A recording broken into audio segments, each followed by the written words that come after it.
but moving on to Punk here, because we got a really big segment with Oof. Punk and Eddie Kingston tonight. And they talked about maybe having like a match on Wednesday, but it ended up being like a face to face instead, which is cool. I really loved this segment because Eddie Kingston is so emotional and to the point Mm-hmm. where tonight, like he was so riled up that there were points in that promo where it felt like they were like talking over each other because of how much they were like into it, and I loved it. I loved how raw it was. It felt a little bit too long, Mm-hmm. but I can forgive that because of how awesome and emotional and real it felt with these guys. I can't wait for their match at Full Gear that was announced tonight. They're going to have a match at Full Gear. Um, I I'm so excited about that, and I really hope that this leads to a long term feud with Punk and Eddie because that would just be awesome. Or whatever ends up happening with this, because obviously whatever plans with Mox are scrapped for now. So continuing that storyline with Eddie and Punk, I think would be a really interesting way to get Punk his first real feud of AEW and Kingston into a really high profile feud where you can really showcase him as well. Because, while us people who've watched AEW really know that Eddie Kingston can go and he's a great talker and he's a great ring worker, people that are just getting into AEW don't know much about Eddie Kingston right now. And you could really showcase him in this Right. feud. And I'm really excited about that.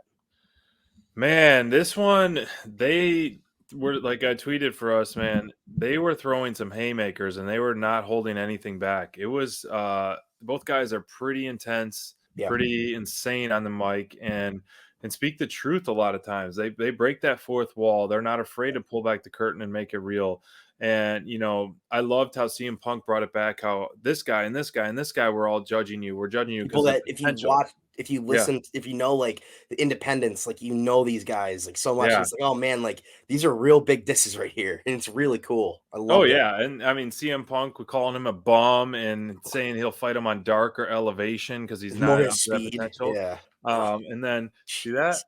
world's smallest violin right there. I mean, both guys really came in hot, and Yeah, they really are setting this tone for this feud that really almost came out of nowhere. mhm, Interrupting a promo. So I'm excited for this one even more so after we saw that brawl. The brawl, it's kind of yeah. like booking match 101, but it works like pretty much every time. Having the refs come out, having the locker room come out, have more come out, like it works. Yeah. To hype up the match. Like, when do you not eat that up? When do you boo that? You're like, you always like, okay, you're done. Then more. Okay, no, The we're done. brawls are Then always more. awesome. But Eddie Kingston, literally, I text you guys looking like King Kong trying to bite CM Punk, like he's He's taking a bite out of lunatic. He crime. looks like he's about to start foaming at the mouth at I this know. point. Like, oh, Mike Tyson going for an ear almost on that as well. So oh man, Eddie's just so emotional and awesome in what he does, and I just think that him and Punk couldn't be a better match. It couldn't be a better match. It's going to be a lot of fun. And the promo battles are going to be the best part.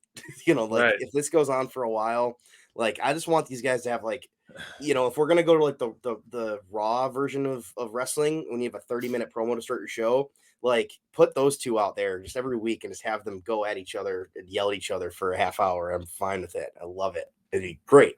I know It's you guys fine. were eating this one up, and I was Yeah, too, but at the same time, as a resident baby face with both of yeah, these baby faces, to me, near the top of AEW's babyface list, both yeah, guys are so over. I, I was I was a little like torn. You can't help but be yeah. torn a little bit because I want to root for both guys, but at the same time, you need to boo some guys. So this is a Yeah, babyface versus babyface, which I've said before on our show. Like, AEW doesn't shy away from doing that, which because they shouldn't. It's smart. it's good, and I think it's good and bad in a sense. Yeah, Like, obviously, we appreciate good characters and good wrestling, period. But every good battle needs a hero and a villain. yeah, So am I ready for? I don't think, no matter what, I don't even think Eddie going against CM Punk could turn Eddie Kingston heel, because the crowd is so over for him right now, and I think he works so well the way he's going. yeah, But man, this was quite a promo battle, and I agree with you. It was a little bit winded, and because of Eddie's passion, he can not you speak over someone and he can kind of interrupt. And he was like, all right, come on, we need, he just kind of hushed the crowd down, hushed CM Punk, not letting CM Punk get his jabs, but CM Punk stayed calm and cool as a veteran as he did, Yeah. and delivered the punches and headbutts that he needed to deliver when he needed to deliver. And they sold the match, and the crowd ate it up. And that was just a really short build for what we're gonna get, and I like it. They only started this build last week, so we're getting a really quick turnaround for this, and I I'm agree with this right super here. excited. With talking about babyface versus babyface, obviously, in the chat, we're talking about, two guys that are new to AEW that are racking up the W's. Yeah, Bryan Danielson and CM Punk. Who do you see taking the L first, and to who? that's tough. I know. Man, It's I don't very tough. know. And Because I same could for see, Adam Cole. You could throw him in that bunch, but all three yeah. debuts, where do you see the loss taking a clean one-on-one loss? I mean, I do think that there is something to Miro beating Danielson at Full Gear, Okay. um, just It's the because stage for it. yeah, if Hangman beats Kenny, I think a Miro feud could be really cool with Hangman, and like you could get some cool matches and maybe have him like, okay, like really outside of. Do you want to see a Danielson versus Hangman feud right away? Like, do you want to see that be the first match? And I would love that match, but I don't want to see it right away. right, It's a um, it's a dream match in AEW, but I don't want it right away. Make me wait. yes. So like either Kenny wins and you get Danielson versus Kenny, which could be cool, or Hangman wins and you get Miro versus Hangman. And I think that either way you're getting something really cool and fun. Um, but I think we're all leaning a certain way with how we think the main event's going to go, the title match. So I don't know, man. I think that Danielson could pick up that loss at Full Gear with Miro. And I don't think you can never say never with Eddie Kingston either because it, Punk hasn't exactly beaten everybody super easily.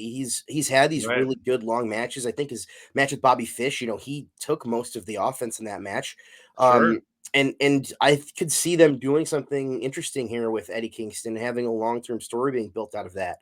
And I think that you can build a long-term story easier if you kind of have the underdog, beat Punk. Punk's undefeated. So ultimately, Kingston going up against him is an underdog right now. So I'd love to see that.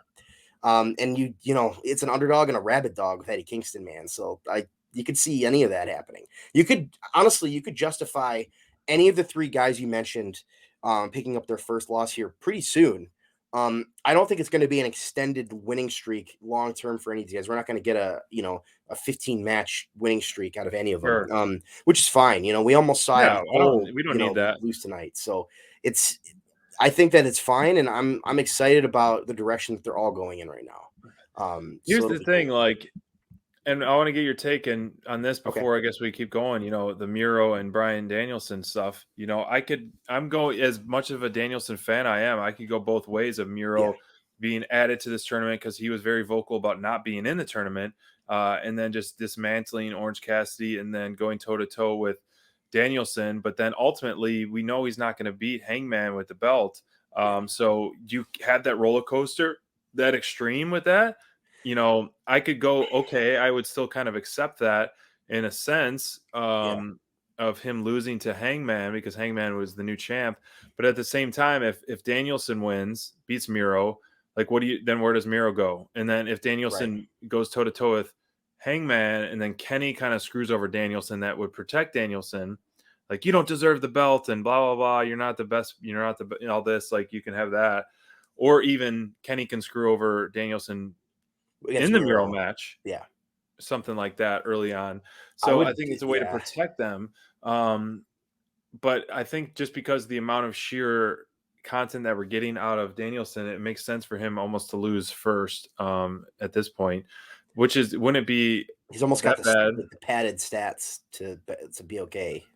You know what I mean in terms of wins Oh in the man, ranking. it's such a hard thing. So how do you want to? I think you touched on it a little bit. How do you want to see that match go? Miro versus Danielson, a clean match, a clean finish? Man, I don't think there's ever a problem having a clean loss to Miro. Obviously, Danielson is amazing. That's the problem with this match is like you don't want to have Miro lose again, right away. after losing the TNT title and having very few times to kind of redeem himself so far. You don't want to have that loss again. But with Danielson, he's kind of already shown that he's main event. He went toe to toe with Kenny, and they had a draw. He's already that guy. He's already there. So it's tough, man. I would put Miro in that main event, with either Hangman or Kenny, just because I think that you give a guy an opportunity, see what he does with it, see how the crowd reacts to it.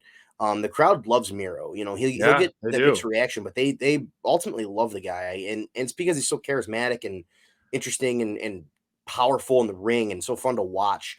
Even though he's a bad guy, Right. he's still entertaining bad guy, where the crowd still can enjoy it. And I think that if they're going to get rid of exactly, he's a ringmaster.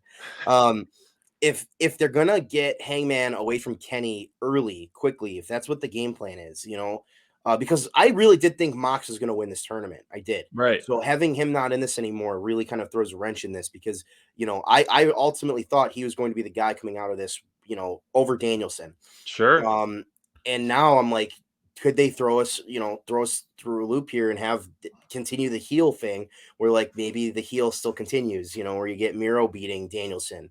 Um, and I would love to see some sort of interference with Kenny. I think that'd be a way to protect Danielson. And if the match happens, before the main event, obviously, which what we think is going to happen, I think that we could have some really cool stuff.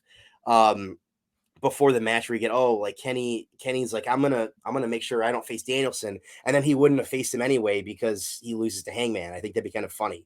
They could do Right. something like that where they play that off as for laughs because obviously the elite do play stuff off for laughs, and that'd be a lot of fun. As fans of Kenny to see him squirm like that. Right, It's man. always